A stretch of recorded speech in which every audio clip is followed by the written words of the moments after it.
بسم اللہ الرحمن الرحیم قال اعوذ باللہ ان اکون من الجاہلین۔ اللہ تعالیٰ جاہل لوگوں کے شر سے بچائے۔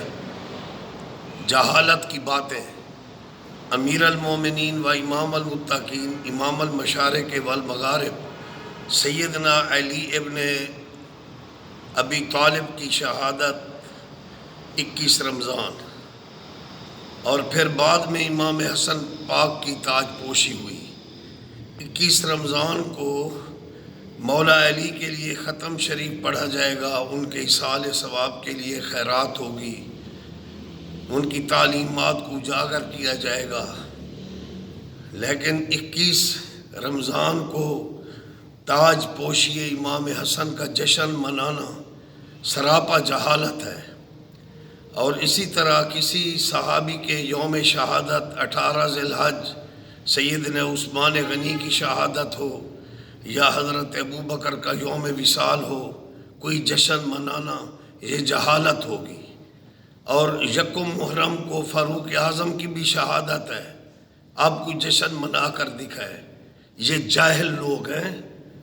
حضرت موسیٰ علیہ السلام دعا کرتے تھے قال اعوذ باللہ ان اکون من الجاہلین، ان جہلوں سے بچو، محمد و آل محمد کا احترام کرو، ان کی تعلیمات پر عمل کرو، مولا علی علیہ السلام کی تعلیمات پر عمل کرو۔ مولا علی کی محبت ایمان ہے، حب علی رحمت اللہ، بغض علی لعنت اللہ۔ اسی طرح صحابہ کا ادب کرنا چاہیے، اور جو صاحب علم لوگ ہیں وہ حضور کے صحابہ کرام کا ادب کرتے ہیں۔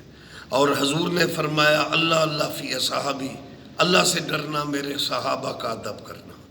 من سبا صحابی فقط سبانی، جو میرے کسی صحابی کی توہین کرتا ہے وہ میری توہین کرتا ہے۔ اس لیے یہ چھوکرے لفنگے جاہل لوگ تبرہ بازی کرتے ہیں، لانتیں خود انہی پر لوٹتی ہیں، لیکن جو صاحب علم لوگ ہیں ان کا میں احترام کرتا ہوں۔